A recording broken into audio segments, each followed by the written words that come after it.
Welcome to the Billionaire Mindset, your 30-day journey to thinking like a billionaire. Now you can just watch this video, or if you want to sign up for the entire series for free and get the bonus PDF companion calendar, check the link in the description below. Today is day 10, and we're going to learn how billionaires overcome rejection. Enjoy.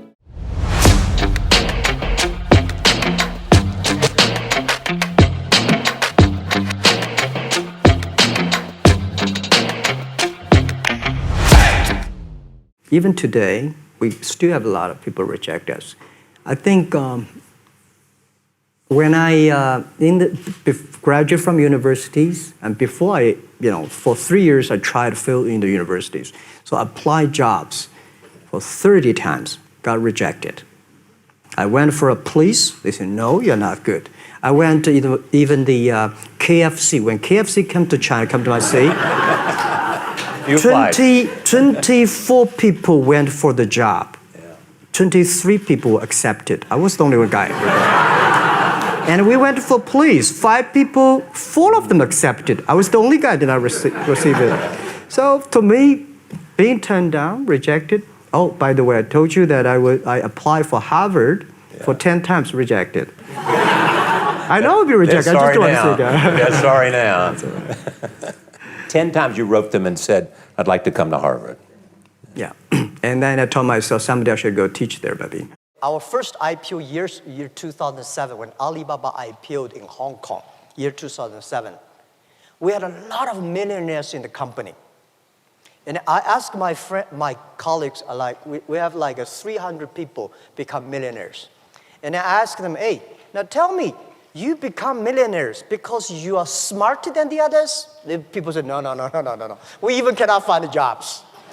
Right? Because you are hardworking? Yes, we work hard. We find more people hardworking than us, but they did not succeed. Why they're not smart? All the smart people at that time, they went to Microsoft and IBM. And headhunting companies came to headhunt all the best guys from us. And we are the people, nobody come to headhunt us. We have no place to go. We believe in ourselves. We believe our dream. We work together. So I say, we are the people because nobody wants us. I am the person. Over 30 companies don't want me. Right? So we are the people get used to be rejected. We are the people get used to say no from the other people. Why people should help you? People help you. That is unusual. People do not help you. That is very common. You should work to earn to be helped. People like us, we are getting used to be criticized. We are getting used to be said no. People say no to you. When people say yes to you, we really appreciate it because it's not, why people should say yes to you. You have to prove. So as an entrepreneur, you have to get used to be challenged. Have to get used to be said no by the other people, by the investors, by your customers, by the people. But this is the opportunity. When everybody believes it, you have no chance. When only a few people believe it, you prove it, that's your chance. In the beginning, nobody wanted a Tesla, I can tell you that. When we made the original sort of roadster sports car, people were like, well, why would I want an electric car? My gasoline car works fine. I'm like, no, electric car is better, I should try it. And it was hard to get people to do a test drive. First of all, nobody knew who we were. Never heard of this company. I'm like, yeah, we're named after Nikola Tesla. You know that guy? Nope. So for sure we were doing push in the beginning because people said there was no one telling us that they wanted an electric car. So it was not out of it was like lots of people coming up to me saying, hey, I really want an electric car. I heard that 0 times. So people were like, it's like, man, we better make an electric car and show that these things can be good, and then people will want them. It's like, I think it was like Henry Ford said, we talk about the Model T, it's like if you asked the public what they wanted, they'd say a faster horse. So if you did like a big survey and said, well, hey, public, before automobiles, what would you like? It's like, well, I'd like my horse to go 3 miles an hour faster and eat less food and be stronger and live longer and that kind of thing. There'll all be basically a bunch of incremental improvements on horse. Because people, when you say like, well, what about an automobile, that car that drives itself? I'm like, what are you talking about? That sounds crazy. But when you actually make an automobile and give it to people and say, okay, now this is a horse where you can keep it in the barn, and if you leave for a month, it's still alive.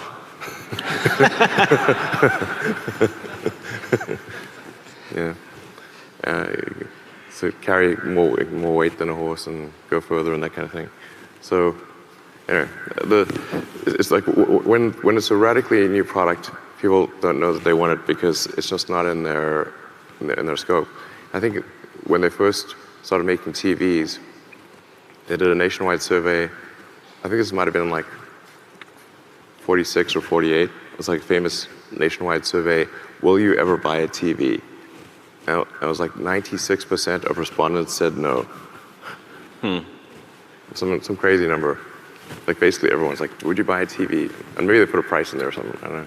But it was famously, almost everyone said they would not buy a TV, but they didn't know what they're talking about. We really tried hard to convince a lot of companies. Honestly, I was in so many panels, but generally the sentiment that was expressed that you mentioned earlier, that was pretty much universal. Especially back in, say, 2008 or 2007, like when we first unveiled the Roadster in 2007, it was just basically, they just said, well, you're basically a bunch of fools. Generally they would say like, well, starting a car company is crazy, you're going to lose all your money. I was like, I think I probably will lose all my money, I agree. It wasn't like I thought it would be successful. I thought we had maybe a 10% chance of success. So then people would say, it's going to fail and you're going to lose everything. I was like, yeah, probably true, yeah. What else is new? If you come up with an idea where you say, I can make dollar bills for 50 cents, would you go out and raise money, or would you just go out and sell it? You just go out and do it, and that's what you have to do. And look, we all go through that fear factor of, do I quit my job? Can I do this? Can I do this, and what happens next? The one thing I know with 100% certainty, and what I would tell myself is, if I can sell and become a better and better salesperson and be great at selling, I'm always going to be successful whether I'm working for myself or if the company that I started just didn't work. I'll give you an example. Out of Indiana, before I went down to Dallas, I needed to start something. And I decided that everybody drank milk, and I found this product, powdered milk, that was cheaper, and everybody needed to save money. And I was going to go out there and sell it because it was cheaper. Now, it didn't taste quite as good. And so but I went out there to try to sell it. Failed miserably. But I learned how to make the sales effort even when things weren't going right. I learned that the rejection was, every no got me closer to a yes. That not every product was perfect, but I could take those same skills, even in failure, and translate them. So that what I learned selling garbage bags door to door, what I learned from selling powdered milk that was awful, what I learned from selling local area networks at Micro Solutions, all those things accumulated, and I got better at selling. So I always knew, people always say to me, if you lost everything, what would you do? I can sell. I can sell. And it's not about selling ice to Eskimos. It's not about, convincing people to do this. Selling is always about helping. Selling is always about understanding the person you're talking to and what their needs are. And if someone can help me make my life easier, yeah.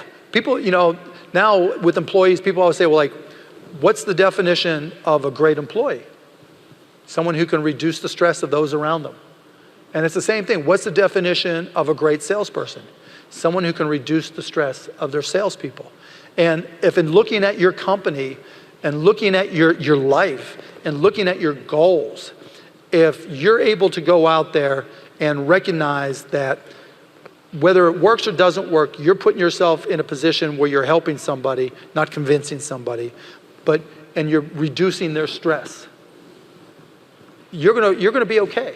It's gonna work out. And that's the confidence I've built in myself that wasn't necessarily always there. But I learned that if I try to help, if I reduce people's stress, good things can happen. We all are entrepreneurs or wonder if we're entrepreneurs at heart. We all have that idea inside of us. We've all been through it. Oh, I got this idea. It's a great idea. And you get all excited. You get that feeling in your stomach, right? And then you go to Google and you Google, oh, there's nobody else doing this. Ah! Then you call your friends. You go, what do you think? What do you think? Oh, that is really cool. I'd buy one. And then most people stop. What's for dinner? But some people, they found their way to turn those into companies, and they found their way onto Shark Tank. And we got to see examples of people from any little town and anywhere in the country with backgrounds that weren't from some big Ivy League school. Maybe you didn't go to college at all. Maybe it was their last dollar and they started it up and they were desperate to get an investment, but they started it. And we showed examples of people who were willing to take that first step and start that company and where it could go. And I think that really, and to this day, really excites people and encourages them and really shows them that there can be an upside. And on the flip side, there can be failure too. And so you have to be realistic about what can happen. Don't stop looking for a job now, right? Just because things are difficult doesn't mean, that there's not opportunity there, because all it takes is one. If you grind it out and you continue to be persistent, whether it's emailing, calling, setting up on seminars, whatever it may be, however you can connect with people, applying for jobs, wherever, however, do it. Every no gets you closer to a yes. And all it takes is that one opportunity to propel you to where you look to be. And, and I guess adding to that, again, like I said earlier, there's so many new things going on. When I came out of college way back when, was the last time that unemployment was in double digits. My friends, I remember reading a story. I went to Indiana University talking about how the unemployment rate in northern Indiana was 20%. And, my friends were freaked out like kids are today. And I had to be mobile, right? I had to go from Indiana back to Pittsburgh, my home, down to Dallas, in order to really get to a job that I could platform. And so as you look for these things, you really have to be more adventurous, if you will, and be more mobile and be more flexible and agile. And that's not necessarily a bad thing. You don't have to get the best job. You don't have to get a perfect job. You just have to get a job. And now all of a sudden you're getting paid to learn, and you can platform that just like an NBA free agent, right? They might spend 1 year or 2 years at one team, build their skill set to get better and go to a better situation. Looking and finding a job, looking and finding an internship, looking and building your skill set to prepare yourself for what comes next. There's no better opportunity than now. How do you deal with failure? And what's your advice to young entrepreneurs like me in this case, especially with regards to failure and how to approach it? Yeah, well, if you fail, you really do dust yourself off and get right back in. I mean, you're going to fail at some things. You're going to have some human relationships that don't work out. Fairly significant number of people get divorced. I mean, that's a very big decision to have turn out badly. But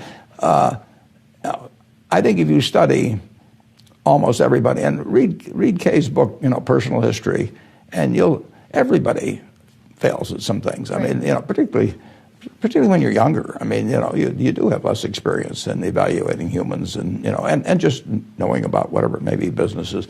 But it is not fatal. I mean, if you're healthy and you live in this, particularly living in this country, there's going to be an opportunity that comes along.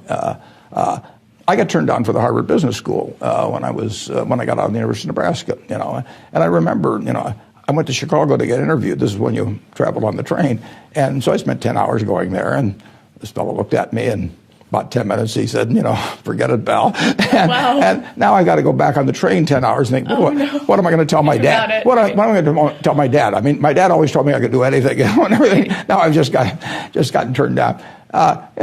But it turned out to be one of the best things that ever happened to me, because then I went to Columbia where Ben Graham was. In fact, it probably even affected who I married, because I took a 1-year course at Columbia instead of 2 years at Harvard, and she might have found some other guy during that time. So, almost everything in my life that looked like a failure has either usually that's turned into a success. I mean, the world isn't over.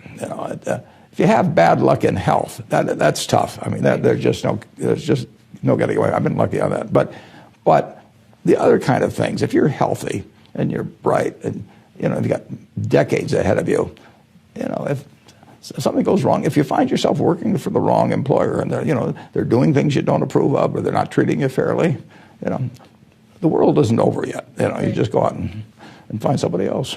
I'm very lucky to have been in Silicon Valley, and Silicon Valley is very lucky to have been able to benefit from the semiconductor boom, and then software, and now internet and mobile.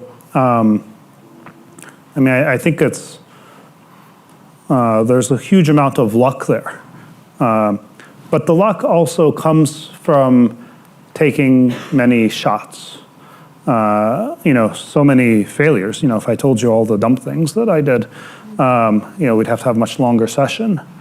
And the successes, they often are chance. I mentioned the Google Brain work that they were just off in the corner. I was like, okay, fine, just do your thing. Verily, which is our subsidiary that does a wide range of healthcare innovation now, really started with this glucose sensing contact lens project. And that was another one where I said, this fellow Babak and Brian Otis, who were working on it, and they wanted to put a computer in a contact lens. And I was like, what, that sounds crazy, but you go do your crazy thing. You can only have a couple people work on it. I'm not going to give you a lot of resources. But sure, if you put a computer in contact lens, good for you. And yet here they are, a few years later, and they're, running, they're doing serious studies now. They have a big partnership with Novartis and Alcon, and they are, hopefully going to bring those to market alongside with a bunch of other projects that has spawned. And I didn't know anything about that, and I never would have predicted or guessed that. I think we're just lucky to have the environment that tolerates making lots of risky bets and tolerating the failures that inevitably result. My approach to criticism and what I teach and preach inside Amazon is, when you're criticized, first look in a mirror and decide, are your critics right? If they're right, change. There are two kinds of critics. There are well-meaning critics who, they're worried it's not going to work, but they do want it to work. And so it could be, I can give you an example, customer reviews would be one of those. When we first did customer reviews 20 years ago, some book publishers were not happy about it because some of them are negative. And so it was very controversial practice at that time, but we thought it was right, and so we stuck to our guns and had a deep heel on that and didn't change. But there's a second kind of critic, which is the self-interested critic, and they come in all shapes and sizes. So they can be any kind of institution, competitors, of course. And so when you are doing something in a new way, and if customers embrace the new way, what's going to happen is incumbents who are practicing the older way are not going to like you. And they're going to be self-interested critics. And so you do need, as you're looking yourself in the mirror, to try and tease those two things apart. The best advice I could give is, number one, be prepared for a lot of rejection. If you're ready for rejection, if people say, no, I don't want it, no, it's not going to work, no, this is crazy, whatever, if you're prepared for it, it's not going to let you down. Learn from your failures. I had a lot of failures along the way, even with my patron and Paul Mitchell, but we learn from those things and we get a lot better. I would call myself a girl who really likes to challenge herself to do things that scare her. To auditioning at Disney World. I ended up at Disney World because I failed the LSAT, and I felt very sad that I most likely wasn't going to be heading off to law school. I am a terrible test taker. So I did what my parents said, of course, would be the most natural thing to do. And I got in my car and drove to Disney World and tried out to be goofy. And just to add, insult to injury, I'm too short to be goofy. So I just failed the LSAT. I went through all of the auditions to become a character, and you have to be 5'8" to be goofy. Wow. And I'm 5'6", so I'm the height of a chipmunk. Oh, really? Yes. So they wanted to make me a chipmunk. Then she found herself selling fax machines by day and pursuing her Spanx dream by night. My father, growing up, used to encourage my brother and me to fail. And that he would say at the dinner table, what have you guys failed at this week? Huh. And if we didn't have something to tell him, he would actually be disappointed. And I can remember saying, Dad, I tried out for this and I was horrible. And he'd high-five me and say, way to go. And what he was doing was reframing my definition of failure. I didn't realize it at the time, but for my brother and myself, failure ended up becoming not trying versus the outcome. Handling kind of criticism and people saying don't do that or you can't do that, because on any kind of success journey you do get a lot of that. How did you kind of handle that? Yeah, in the beginning you're not ready for it. I was not ready for the amount of criticism. First you're going to be ignored.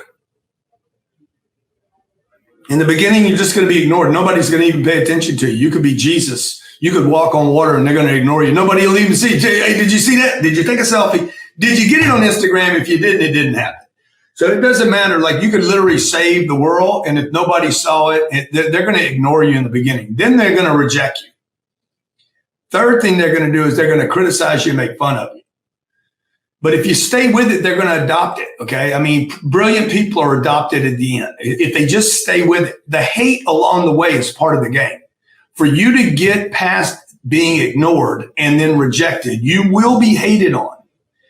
And once you start accumulating enough success, I told my team over here, we got 155 employees. I'm like, guys, look, you have to be ready.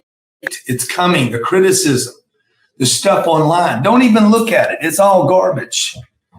And if it affects you negatively, it's not about what they're saying. It's about what it does to you personally. I just know it's part of the game now. In the beginning, I wasn't ready for it. Now I understand, my success is dependent upon the hate and the criticism and the rejection. You got to have it. It's part of the recipe of success, unfortunately, because people that quit are going to hate you for not quitting. They're actually not talking about you. They're talking about themselves. And they're like, he's wrong for having a damn plane because they quit on their plane. Everybody can have a plane. The crazy shit is everybody can have everything they want because there's enough to go around for everybody. So for every guy that doesn't have what he wants, there's somebody on this planet that has the oceanfront house that goes on as many trips as they want. Some guy that's got the 200-foot yacht. Some guy that funded a hospital somewhere and put his name on it. And it's just crazy that the hate always comes from the same place, a quitter. Haters actually aren't haters, they're quitters. Nobody's got more haters than I. No, but it stops a lot of people and it doesn't stop you. Yeah, because I it's a different, for me, like, I understand that if you're going to get success, you're going to get the haters. That's the price, or one of the costs. That's one of the prices. Yeah. Okay. So because it goes back to what I said earlier, all haters. First of all, we should not admire haters the way we do. We even call them haters. They're not haters. They're quitters. They're quitters. All haters are quitters. Like, this should be the title of your thing. All haters are quitters. Yeah. All haters. Yeah. All haters. Yeah. Including me. Anytime I hate on something, okay, yeah. I quit on that thing. Like, I hate drugs. I quit drugs. I hate drugs. I hate people that use drugs. I don't trust people that use drugs. Like, no drug is safe for me. And I believe that no drug is safe for other people. Now, some people are gonna be like, no, I'm using cannabis recreational, it's cool, man, and I use psychedelics and I do this. Good, dude, I hate drugs. I wanna make it clear. I hate drugs. And I hate drugs for you, and I hate drugs for him. I hate drugs for everybody. So I can be wrong, but right now I'm gonna hate drugs. Why? Because I quit drugs. Now, if you're hating on Grant Cardone, and I hadn't done anything to you, I'm over here minding my own business, or building my own business. Micromanaging my own business so it grows. So if I'm doing that, okay, and you're hating on me, why are you hating on me?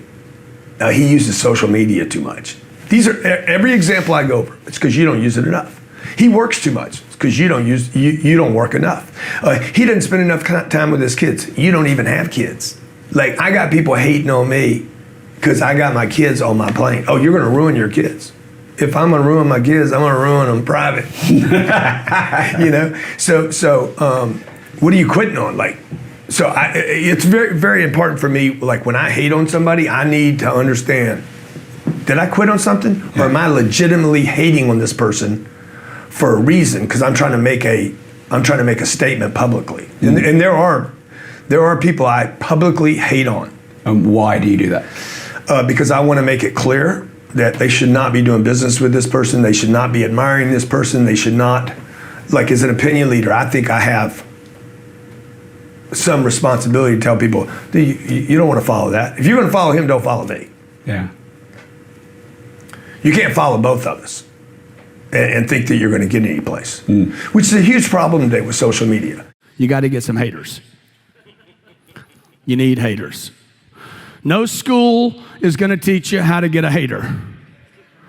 Okay? High school, elementary school, colleges, what do they teach? You want to be the most popular person. No, you want haters. Okay? The companies that are hated are the companies that are exploding. The people that are hated are the people that explode.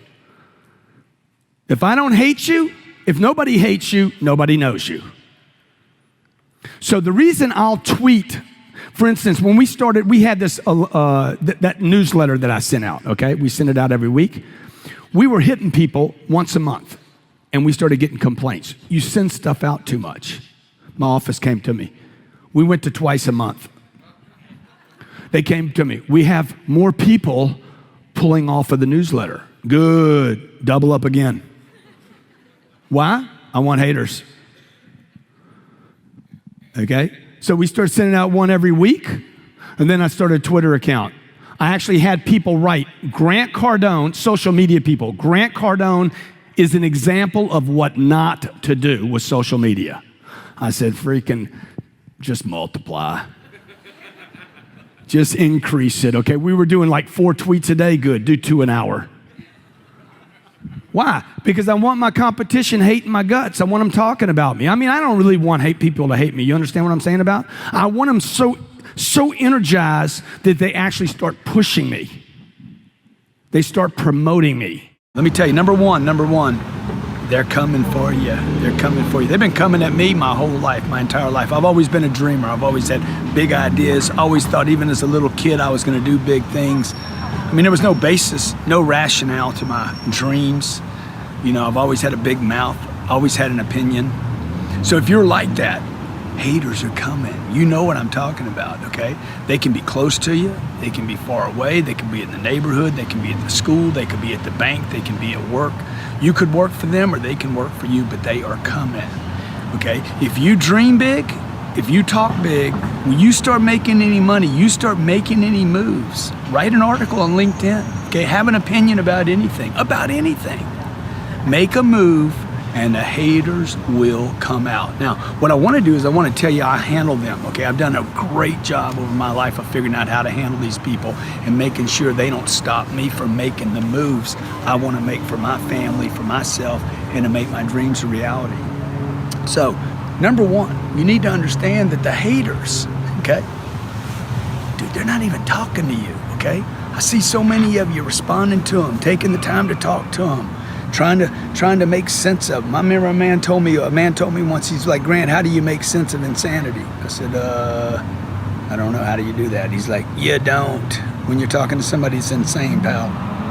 Ladies, gentlemen, when you're talking to somebody that's crazy, by the way, the hater is crazy, okay?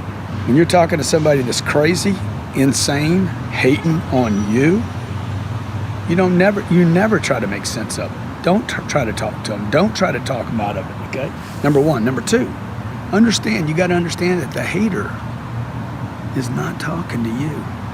I know everybody thinks they're all important. You're like, oh, I'm so important. I'm so important. They must be talking to me. They talking to me about me. They're not talking to you, okay? The selfer is not only, the hater is not only, okay, insane. The hater is extremely, extremely self-centered. They're not thinking about you, okay? You made them think about themselves. You wrote an article, or you did a video, or you were on stage, or you spoke, or you wrote a book, or you had a score. You're telling somebody about your score. They're hating on you because they're thinking about themselves. You now have reminded them your success, your action, your score has reminded them of what they don't do. Get it? So why would you respond to somebody that's number one, insane, and number two, that's so self-centered, they're not talking about you, they're talking about themselves to themselves. That's all they think of is themselves. And by the way, number three, they're stupid. They're so stupid. They end up promoting the very person they're envious of. Do you understand when somebody hates on a movie, a book release, a speaking engagement, somebody's score, all they're doing is promoting that person? Nobody promotes me better than my haters. Nobody. I would never, ever get rid of my haters. They are the best free promotion I can get anywhere in the world. The people that I want to know me aren't hating on me. The people I want to do business with, there's no hate. I don't know what I stir up in these people. Do you think? I think part of it is my work ethic, though. I think part of it is people are trying to figure out, how does that guy show up every single day? What is running him? What is driving him to produce? Guys that are on a similar level and have the same capability and possibilities, I think some of those guys are like, why am I not revved up like he is? How can you stop? Zip zero. How can you stop something and create something at the same time? Impossible. That's the beauty of the hater, baby. Haters create nothing. So what do you do with the hater? Okay, so you let them stay on your streams and say these horrible things. You block them. What do you do? What do you do right now? I block them. No, first thing you do is try to make sense of them. Yeah. That's a mistake. Never make sense of insanity. How do you make sense of insanity? You don't, man. You don't. You simply don't try to make sense of it. Okay, number two, don't ever try to stop the haters. You'll notice my Facebook, my Twitter, my YouTube, I rarely stop anybody from hating. But do you block them? There'll be a couple times I block, okay? Say anything sexual, say anything about religions, I'm a block you. I have no tolerance. The First Amendment right in this country is freedom of religion, right? And speech, yes. And speech. So, hey, you think I suck? You think I'm terrible? You think my material is no good? You think it's not gonna work? You think I'm whatever, a con artist? Bro, bring it on. Post that on my page. I will not take you down, okay? You start talking about kids or sex, it's just not appropriate for my audience. You talk about me not being legit businessman. You start saying I'm worth 20 million when that ain't true. I ain't gonna block you. I'm gonna let everybody else tell you what I'm worth. I don't need to tell you. Look it up. Okay? Because you ain't talking about my net worth. You're talking about the fact that you ain't got any net worth. Let me tell you something else that guy don't have. He ain't got any self-worth. Haters don't even hate other people, man. They hate themselves. If you're having to explain yourself, they're either not your friend, they're not a supporter, they're not on your team, they don't know who the boss is, or they're straight up enemies.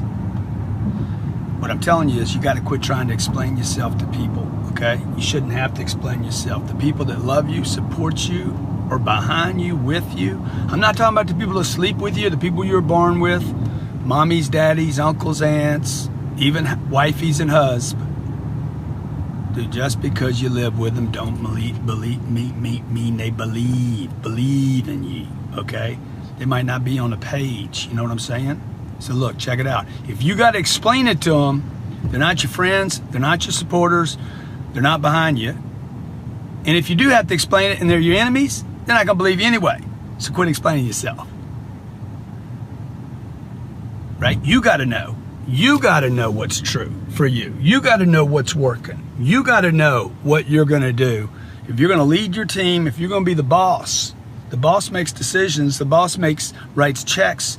The boss is willing to pull the trigger. And the boss, by the way, will be the first person that changes course when it's not working.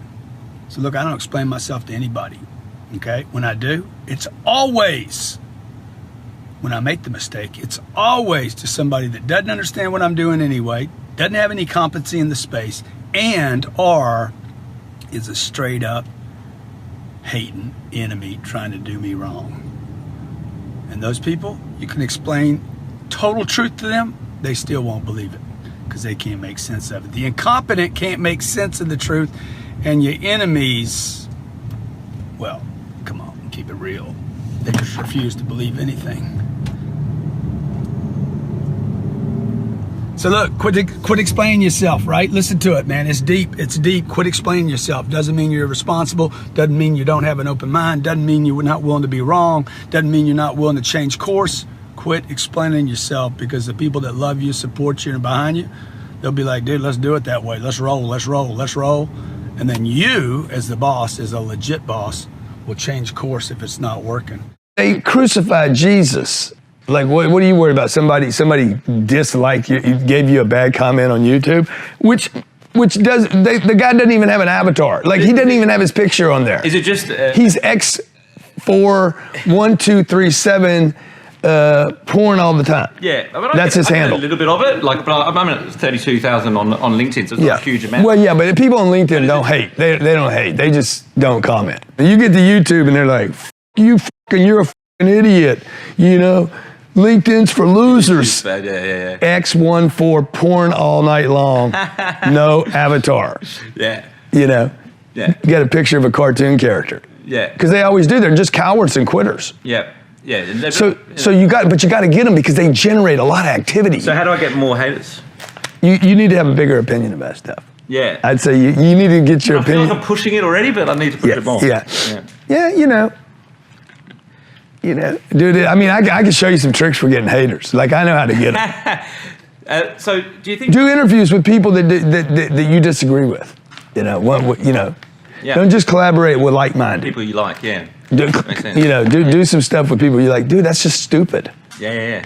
You know, like, try that one time. Just give me that. That's just stupid, Grant. That's just stupid, Grant. Yeah, you see, you didn't do it good enough. You can't roll your eyes when you do it, dude. You got to lean into it, the whole thing. You know, so. And do you talk? But look, I'm not trying to go get haters. Just so you know, I don't have we don't have some kind of strategy to go acquire haters. Why are the successful people, why don't you ever hear about them? Why don't they ever talk about what they're doing, where they're going, their trips, where they live? Like, you know,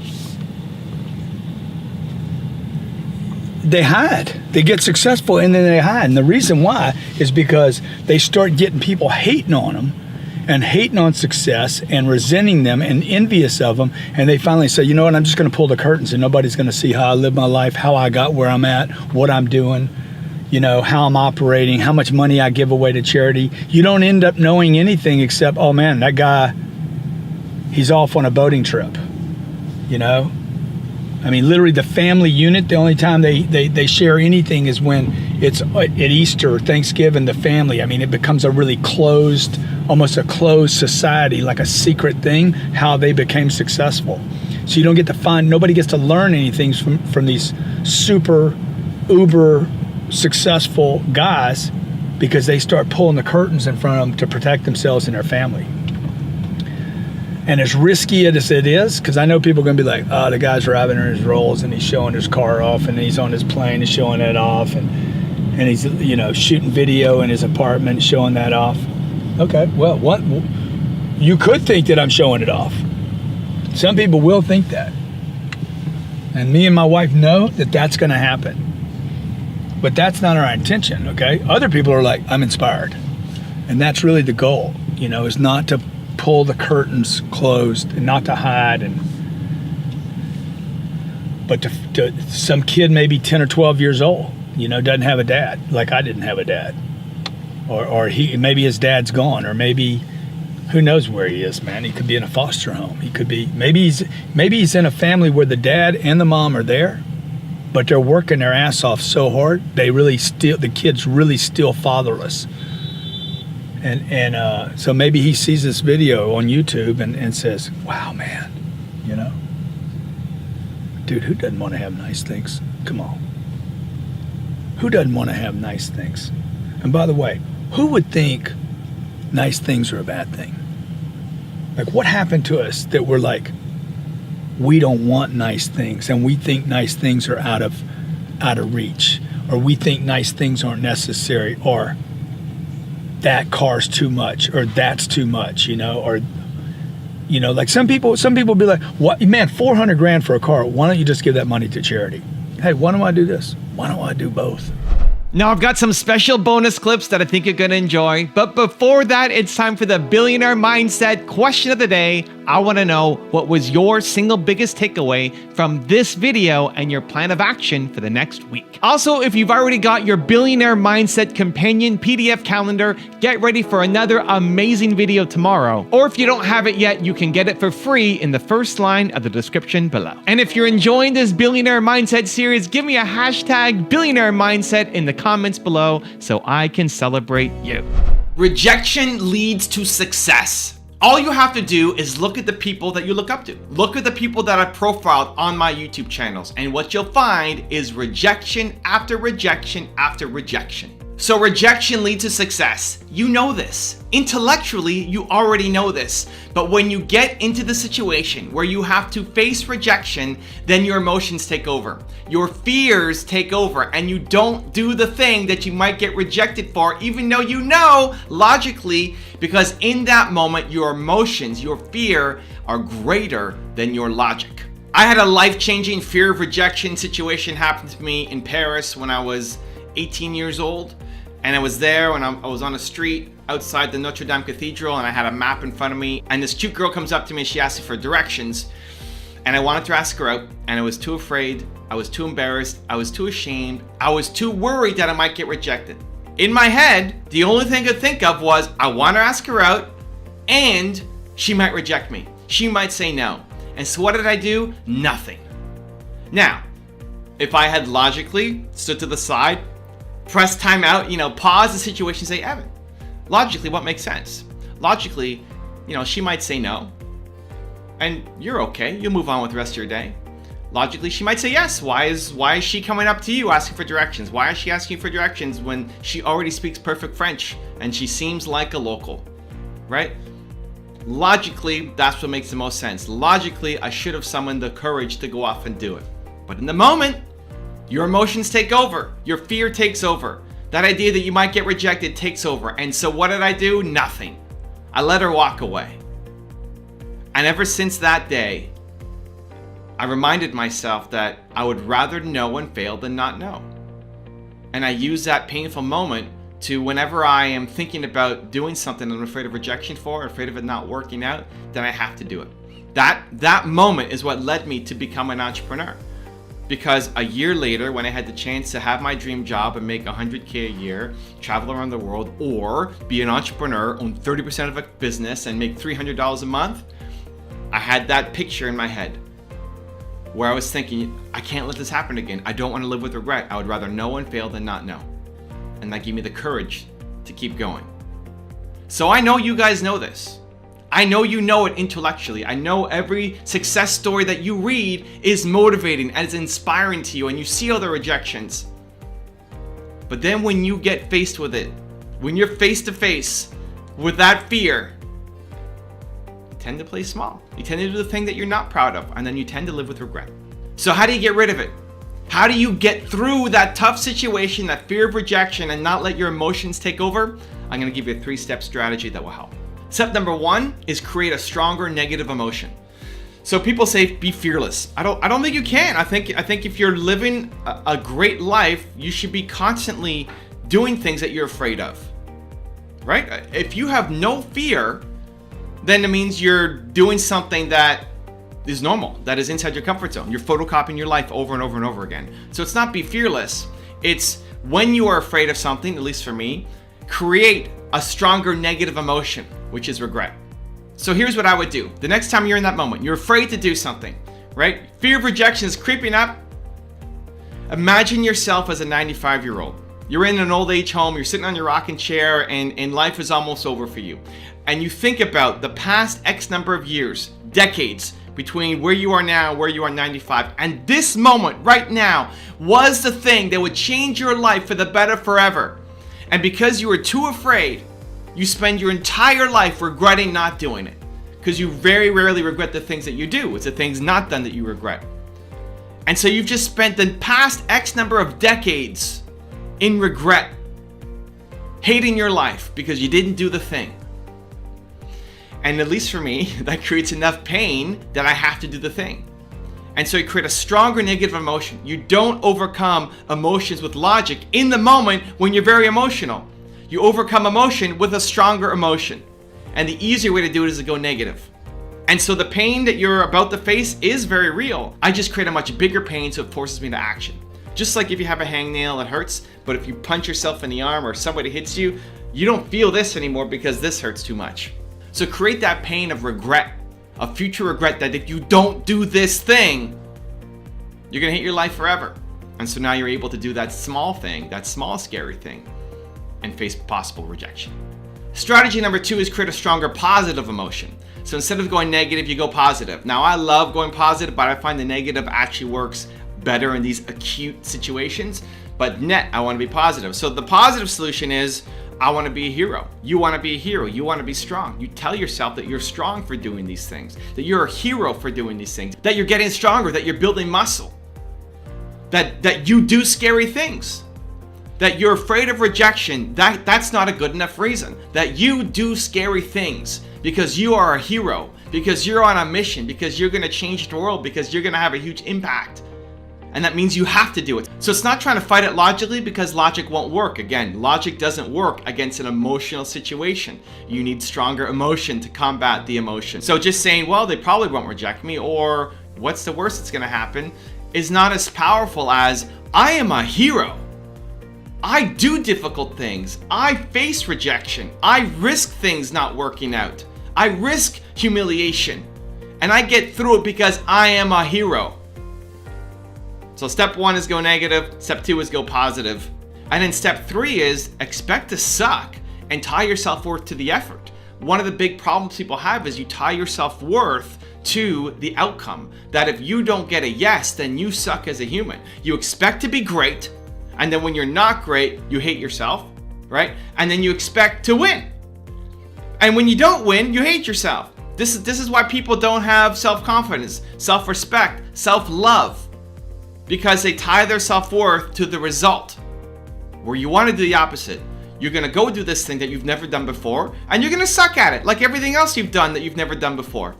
Doesn't mean you suck as a human, you just don't have the skills yet because it's the very first time that you've done it. And then you tie your self-worth, what you love about yourself, where your confidence pulls from, to the fact that you were willing to try, not to that you won. Because tying your self-worth to winning means you only do things that you're going to win at, means you play small for life. Where if you tie your self-worth to, I'm going to try things that will risk failure, that will risk rejection, then your life will grow exponentially. Because you're not worried about hitting the outcome, you're worried about the growth. You're worried about you building, you learning, you growing as a human. And if every day you're off doing things that you're proud of your effort for, I guarantee you your life will look dramatically different 1 year from today. So try it. 1, create a stronger negative emotion. 2, create a stronger positive emotion. And 3, expect to suck and tie your self-worth to the effort, not the results. Stop thinking that you should be fearless. If you go through life fearless, that means you are playing small and not doing anything that is worth doing. You should be dreaming big. You should be pushing boundaries. And in that push comes fear. Instead of trying to be fearless, adopt the mindset that you want to feel the fear and do it anyway. Otherwise, you will never take on big projects, and you'll never accomplish your mission, and you'll always live below the potential that you know you're capable of. If you are doing something new, you are going to get rejected. If you're doing something that you're not good at yet, you are going to get rejected. If you're doing something that goes against the status quo, you are going to get rejected. So you have 2 choices. live a life with zero growth and never get rejected, or chase your dream, deal with the rejection that comes, and go change the world.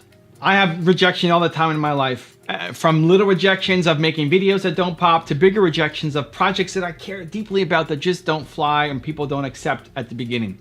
I look at this, Built to Serve. This is a great example. Built to Serve is my new book. This book I'm insanely proud of. I think it's life-changing. I mean, it should be. I think the work that you create should be life-changing, but I poured so much into this and I think people need to read it. Like, I desperately think that this book will change a lot of people's lives. It could change your life. I believe it's not just hyperbole. Like, I truly, fundamentally believe it. When I came up with the idea, I was on my tour earlier this year and I did not have time to write it, right? I was on my tour, I'm behind on everything, a million things being thrown at me, meeting people, doing my events, seeing the cities, and I just decided I have to write this book because of all the feedback I was getting from people.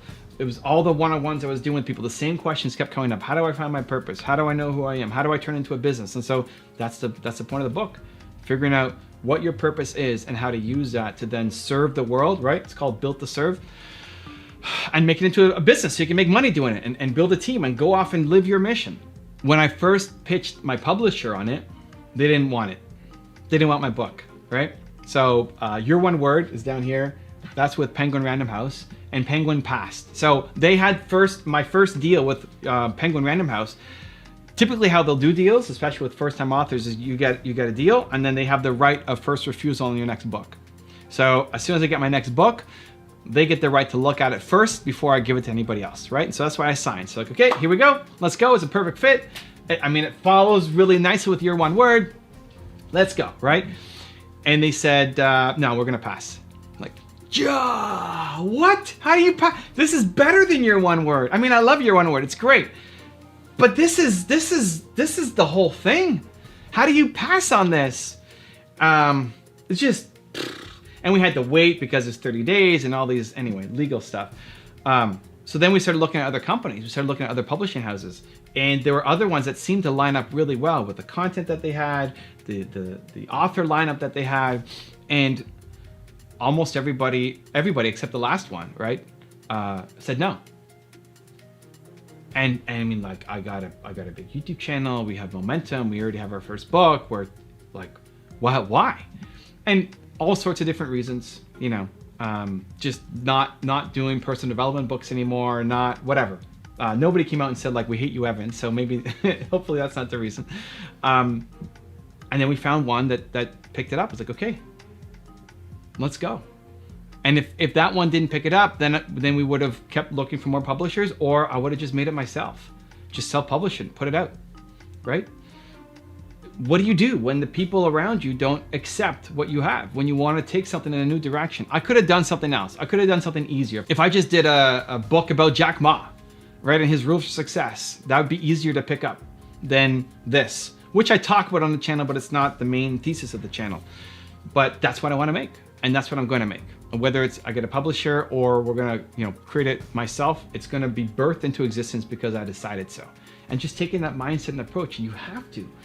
If you love the thing, if you're doing something different, then you have to keep going when people say that I don't want to pick it up, that it sucks, that it's stupid, that maybe it's even a great idea, but you're not the person who's going to do it, right? You have to keep going. So I get rejected all the time. Most recently on the book, that's a big thing. And I'm proud that we got our publisher at least, and we're getting it out and we're doing the tour, and that's it. It's amazing. Even the tour, I wanted to start in January for the tour, right? January 16th, we're going to be in Cleveland. It's official. The book's not coming out till March something, 23rd, 17th, something like that. And like, you want you to hold off on the tour until the book's ready. Like, no, we're going. That was decided. The tour is happening. We're going to start a tour and we'll do pre-orders until the book is out, and then we can hand it out to people at the end and mail it out to the people who came before, right? Like, you decide and you make stuff happen. And people will constantly have their own agenda and own ideas for what you should do with your life. You need to own what you want to do with your life and then will it into existence.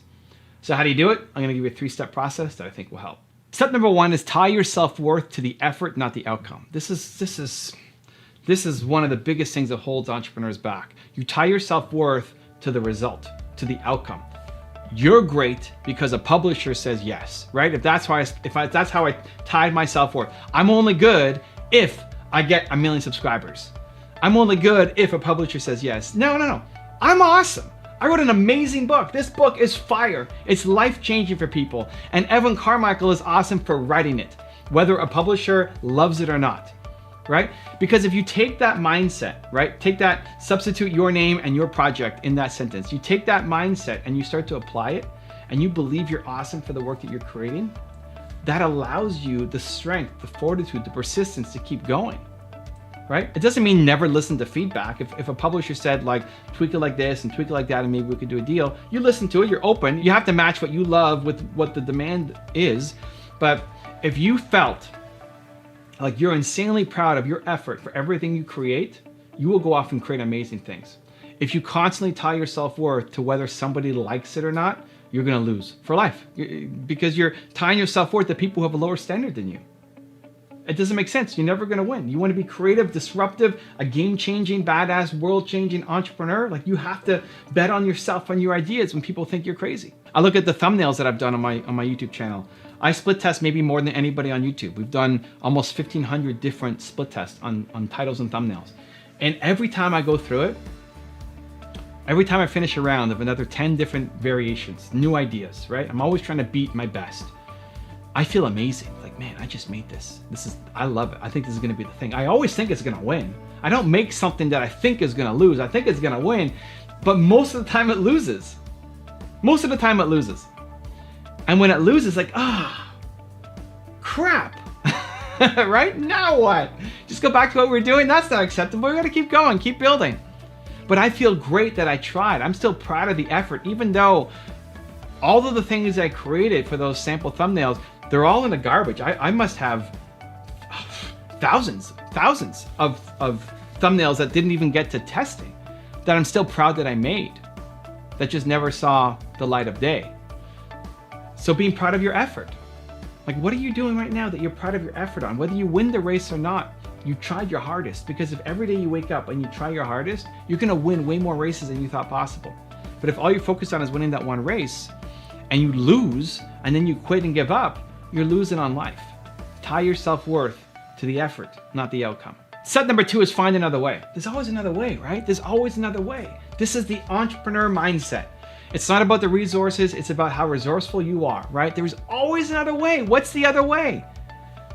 For the book, the other way is go find another publisher, go find another publisher, go find another publisher, or self-publish it myself, or turn it into a YouTube video that is 3 hours long and I read the whole thing. I don't know, there's always another way. There's always another way. Don't stop at the first no, or the second no, or the 80th no. There is always another way. Just adopt it. If you love this thing, because here's what's gonna happen. If you love it, you know you have to create this thing, it's inside you, you love it, and you stop, you're gonna regret it your whole life. You're gonna regret that you didn't push a little bit harder, a little bit more, try another angle, tap into your genius. But if you keep going, even though you haven't got a yes yet, even though you haven't got a win yet, but you love it, you have to keep going. You have to keep going so you don't regret the rest of your entire life, right? There's always another way. Just embody it, embrace it, believe it. The thing that you wanna do is genius, trust it, keep going, and find another way. And step number 3 is what I call the Tom Bilyeu list. And this is not something I subscribe to, but works for other people like Tom. And so I wanted to share it for you as an option. Tom's talked a lot about how he keeps a list. So he's got a list of people who doubted him, who told him he was never gonna make it, who told him that he was stupid or an idiot or just, never gonna make it. They didn't believe in him, insulted him, either rude or just said no to him. And he wrote their names down on a list. And he's got this list, whether it's actually a printed list or just a list in his head. And anytime he feels like he doesn't want to get out of bed, anytime he's had a particularly bad day, then he reminds himself of the list and he starts thinking about the people. And as if I don't get out of bed and go do this thing, that person is right. And it fuels him to get off and go off and do the thing, right? Now, you don't want to live in negativity. You don't want to only do the thing because your Uncle Joe says you're an idiot and you're never going to do it, right? Uncle Joe not believing in you can't be the motivation and the sole reason for you going off. But in moments of acute pain, right? You're 80, 90% driven by the positive and the inspiring and the mission and the change that you're trying to create. And then that final 10 to 20%, when you need just that little extra kick, going to the dark side and saying, I'm going to prove Uncle Joe wrong, or whoever screwed you over and doesn't believe in you. I don't go there. That doesn't motivate me, but it does for highly successful entrepreneurs like Tom and other people. So I wanted to give you the option. Try out the Tom Bilyeu list. The next time you are feeling low energy and not following through and you got rejected, use those names to propel you forward and say, I am going to do it to prove you wrong. This is why it's so important that you love what you do. Success is painful. It's a lot of work, a lot of stress, a lot of failure, a lot of rejection. But the thing that gets you through it is you love what you do. You love the process. You love the work. You love the growth. If you don't love the work you do, you will give up because it will just become too painful to keep going. So at the Whole Foods this morning, when I went to go get my bulletproof coffee, I ran into a friend of mine, an entrepreneur friend of mine who I told about my tour in December before I left. And she was super excited, and I hadn't connected with her since I got back. I went on this 3-month, 90-day, 23-city tour across the US, and it was amazing happenstance to meet her at the Whole Foods this morning. And she said, how's the tour? What was the best part of it? And I said, breaking my neck. 2/3 of the way through, I broke my neck. I broke my neck in 2 spots. I compressed my spine. I had a concussion. I had to get staples in my head, all of it. She said, breaking your neck, that's the best part of your tour? Well, that's a really positive outlook. Like, it's not just a positive outlook. It's the best. Like, it actually was the best part. Because it really got the test. Like, why? This sounds crazy. But this is it. This is the process. This is the mindset shift I want you guys to make. That you do difficult things. You love difficult things. You don't want it to be easy. Easy means you're inside your comfort zone. Easy means you're not pushing up against any barriers. You don't want to be easy. Stop getting these easy, small, tiny wins that you can snack on. You do difficult things. You love taking on amazing, huge things. That's who you are. That's what you do. And this was a chance for me to grow and help cement that for myself. Rejection is part of life as an entrepreneur. You are going to get rejected over and over and over and over again. It's just part of being an entrepreneur and being in business. The first thing you put out won't be very good. People will hate on it. People will give some constructive criticism as well. People will say no because they don't know you, trust you, like you, and so you won't get those first deals. It takes a lot of time to build up a business and make it successful. And even when you've gotten to that point where you're feeling happy and you're bringing on a team and building the business, you're still going to get rejected constantly. It's just part of life as an entrepreneur. And so if you can't handle that, it's going to be a really hard road for you to be an entrepreneur. I think the way to get through rejection, there's 2 ways to do it. One is to use rejection as fuel, kind of like what Jack Ma did. Like, I got rejected 10 times by Harvard. One day I'm going to go teach there, right? One day I'm going to go speak there. To use that as fuel, it's like, you turn me down, I'm going to show you. I'm going to beat it. I'm going to come back and be the teacher there, right? You turn me down for this deal, I'm going to go get a deal 10 times as big. Right? So that's one. You can use rejection as fuel to help you go off and do something bigger and motivation to, I'm going to prove them wrong. The second way is just to forget about it. Just get used to it. That's more what I do. I don't really use rejection as fuel. It doesn't really bother me when somebody turns me down or when a new series doesn't work. I was trying to think when I was preparing for this video, what's a recent rejection that I have? Because there's been so many, but none really stick out as being super memorable. The one that I came up with was, I tried a new series on the weekend a while ago about the best of Kickstarter. And it was a new series that I was testing of showing different Kickstarter ideas that I thought might be helpful for you. And that video didn't do as well as I would have liked, didn't do as well as other videos, and we're probably gonna kill that series. But that's okay, like, I've killed tons of series. It happens all the time on the channel, and I couldn't even tell you all the series that I've killed because they didn't perform. You guys rejected them. It's okay, I just moved past it. And so, either one, you have 2 strategies to go for. Use the rejection as fuel to say, I'm gonna show you how wrong you are and prove it to them, or just forget about it, get used to it, it's gonna happen, it's just part of the game, and you move on and just think about the next thing that you can go off and build. Use either one of those strategies, but don't get stuck in the rejection. If you want to sign up for the entire Billionaire Mindset series for free and get the companion bonus PDF calendar, check the link right there next to me. I think you'll love it. Continue to believe, and I'll see you there.